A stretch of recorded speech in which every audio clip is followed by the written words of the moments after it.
Bayangkan misalkan sebuah sistem itu pada lingkungan production gitu ya, dengan misalnya ada puluhan microservices, terus juga ratusan API endpoint, terus juga, ribuan dependensi library, terus juga ya traffic-nya gitu, traffic pengguna yang dia tuh terus terus naik lah, terus meningkat, kira-kira seperti itu. Nah, dalam kondisi seperti itu tadi, ya tantangan terbesar itu kan bukan lagi nulis kode gitu loh, udah bukan itu lagi mainnya gitu ya. Jadi tantangan terbesarnya apa? Tantangan terbesarnya itu adalah ya memahami sistem secara utuh, kira-kira seperti itu. Jadi, seorang software engineer itu tuh sering bertindak sebagai keeper of system context, kira-kira seperti itu. Oke, jumpa lagi dengan saya Beken Magang, saya Humble and keep the excitement to learn like a newbie intern. Dan di video kali ini kita masih di salah satu series dari channel saya, itu adalah software dalam tekanan dunia. Dan di episode kali ini saya pengen ngajak teman-teman semua ngobrol tentang kerjaannya seorang senior software engineer. Jadi gini, banyak orang yang percaya itu kalau seorang software engineer semakin dia senior itu berarti tanggung jawabnya akan menulis kode itu bakal semakin besar gitu untuk setiap harinya. Nah, karena itu tuh banyak software engineer muda yang dia tuh akhirnya membayangkan karir mereka tuh bakal ya semakin lama mereka bekerja, berarti akan semakin banyak nih tanggung jawab menulis kodenya setiap hari. Nah, tapi gini ya, dalam realitas software engineering modern sekarang justru menunjukkan sesuatu yang cukup mengejutkan, yaitu adalah gini, dalam banyak tim engineering, semakin senior seorang software engineer itu tuh justru semakin jarang dia nulis kode. Jadi bahkan ada ya senior engineer tuh yang dia tuh dalam 1 minggu itu bahkan nggak nulis apa-apa, nggak nulis kode sama sekali. Nah, tentunya dari situ kan akan muncul pertanyaan, yaitu adalah kalau mereka nggak pegang coding sama sekali, terus kerjaannya apa sih? Nah, kira-kira pasti pertanyaan seperti itu.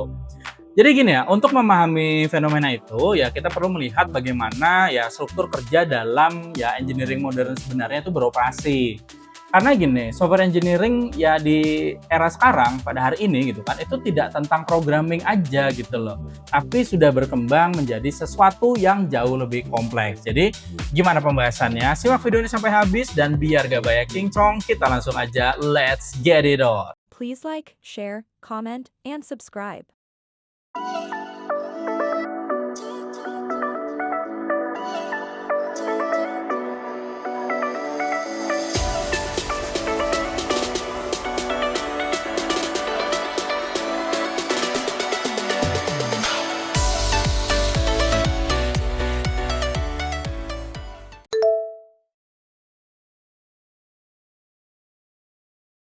Oke, jadi yang pertama itu saya pengen ngobrol sama teman-teman tuh tentang dari programming itu menuju ke arah system thinking.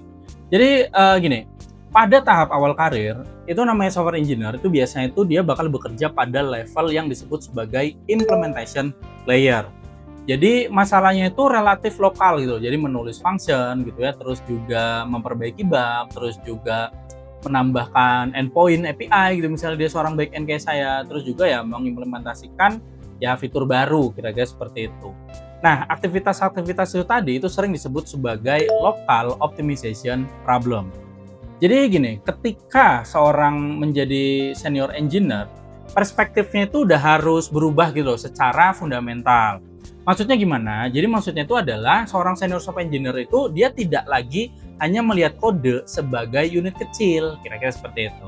Jadi seorang software engineer yang udah senior dia tuh harus memahami interaksi antar komponen gitu ya dalam sebuah sistem yang besar, kira-kira seperti itu. Jadi kemampuan itu tadi yang dalam ilmu sistem itu dikenal sebagai system thinking. Nah, apa sih system thinking itu? Jadi gini, system thinking itu berarti adalah memahami bagaimana, yang pertama itu adalah bagaimana service itu saling berkomunikasi, yang kedua itu adalah bagaimana dependensi bisa menciptakan bottleneck, yang selanjutnya itu adalah bagaimana perubahan kecil dapat memicu kegagalan sistemik. Jadi pada titik itu tadi, pekerjaan seorang software engineer itu tidak lagi sekedar menulis kode gitu loh. Jadi mereka tuh akan mulai ya memodelkan sistem secara konseptual.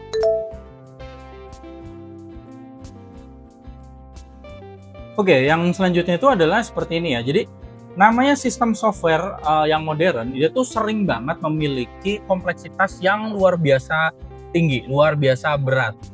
Jadi dalam literatur, rekayasa perangkat lunak, fenomena ini tuh sering dijelaskan melalui konsep yang namanya cognitive load.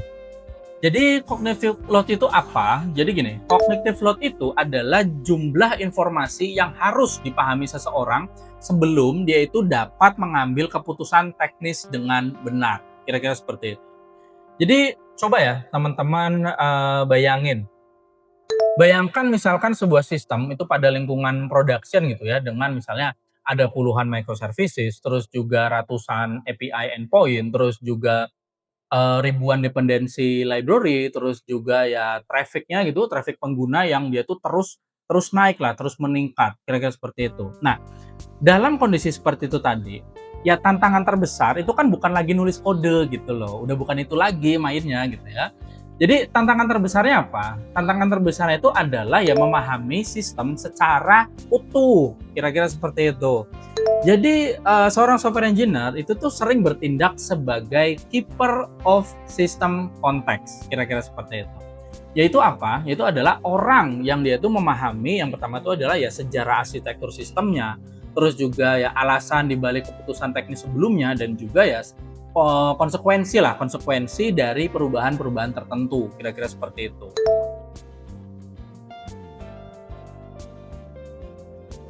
Oke, yang ini nih harusnya menjadi poin paling penting ya. Jadi gini, kesalahpahaman, terbesar tentang profesi software engineering itu adalah menganggap bahwa yang namanya software engineering itu hanyalah programming yang lebih kompleks. Ya sebenarnya tidak seperti itu gitu loh. Jadi gini, dalam praktiknya, ya yang namanya software engineering itu tuh lebih dekat dengan sesuatu yang disebut sebagai decision making under uncertainty.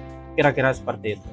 Maksudnya apa? Jadi gini, maksudnya itu adalah namanya seorang software engineer, dia tuh tidak hanya bertanya, gimana nih cara nulis kode ini? Nah, bukan seperti itu. Jadi seorang software engineer dia tuh bertanya itu adalah ya apakah misalnya fitur ini tuh benar-benar perlu dibuat atau enggak. Terus juga apakah sistem ini ya mampu ya menanggung lah, gampangannya mampu menanggung kompleksitas-kompleksitas yang baru, dan juga seorang software engineer itu akan bertanya apakah perubahan ini tuh akan menciptakan technical debt di masa depan, kira-kira seperti itu. Nah, proses ini itu tuh dikenal sebagai technical trade-off analysis. Nah, itulah yang dilakukan seorang senior software engineer. Jadi dalam banyak kasus, keputusan-keputusan di sisi tim engineering itu tuh yang paling bijak itu justru adalah tidak menulis kode sama sekali. Kenapa? Karena setiap baris kode yang baru itu pada dasarnya kan akan menambah kompleksitas gitu loh, kompleksitas dari sistem yang harusnya itu dipelihara selama bertahun-tahun, kira-kira seperti itu.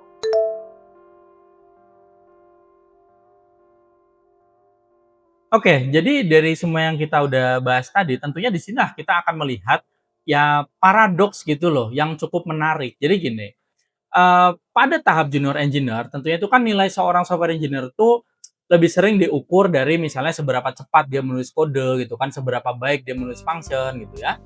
Tapi ketika udah mencapai tahap senior engineer, nilai seorang senior engineer itu justru diukur dari seberapa baik dia itu bisa mengelola kompleksitas dari sistemnya, kira-kira seperti itu. Akibatnya apa? Akibatnya tentunya adalah fokus pekerjaannya itu jadi berubah tentunya. Jadi dari yang tadi itu menulis kode aja gitu ya, akhirnya kan menjadi ya merancang arsitektur sistemnya, terus juga melakukan desain review, melakukan desain sistem gitu ya. Terus juga ya memandu keputusan teknis untuk timnya, dan juga menjaga stabilitas sistem di lingkungan production. Kira-kira seperti itu. Jadi ya itulah kenapa sebabnya itu dalam banyak organisasi teknologi yang modern ya, jadi senior engineer itu sering terlihat lebih banyak mikirnya gitu loh daripada ngetiknya, kira-kira seperti itu. Karena tadi lebih banyak ke arah decision making-nya dan urusan dengan trade-off. Oke, jadi ya kira-kira seperti itu ya. Bahkan dalam pengalaman saya sebagai technical leader, salah satu tantangan terbesar untuk saya itu justru bukan menulis kode baru gitu loh, tapi ya memahami konsekuensi lah dari perubahan-perubahan kecil dalam sistem yang udah kompleks. Jadi gini ya, karena pada akhirnya industri software, engineering itu tuh tidak benar-benar membayar engineer cuma untuk nulis kode gitu loh, bukan itu aja. Jadi yang namanya kode itu sebenarnya relatif mudah buat ditulis gitu ya, nggak terlalu butuh waktu lama gitu untuk bisa menjadi seorang programmer gitu loh. Tapi ketika naik sebagai seorang senior software engineer itu udah lain cerita gitu. Jadi yang jauh lebih sulit dalam ya dunia software engineering modern itu adalah memastikan bahwa sistem yang kompleks itu tetap dapat untuk ya dipahami oleh timnya gitu kan. Juga bisa berevolusi tanpa dia tuh ambruk gitu loh oleh kompleksitasnya sendiri. Terus juga ya tetap stabil gitu loh ketika digunakan oleh ribuan bahkan jutaan user. Dan ya disitulah yang namanya apa ya bilangnya itu peran seorang senior software engineer itu adanya di situ gitu, letaknya di situ gitu. Jadi bukan sebagai programmer lagi, tapi ya sebagai arsitek yang menjaga struktur dari sistem yang tidak terlihat oleh banyak orang. Kira-kira seperti itu. Jadi itu aja dari saya. Thank you for watching dan salam back end magang.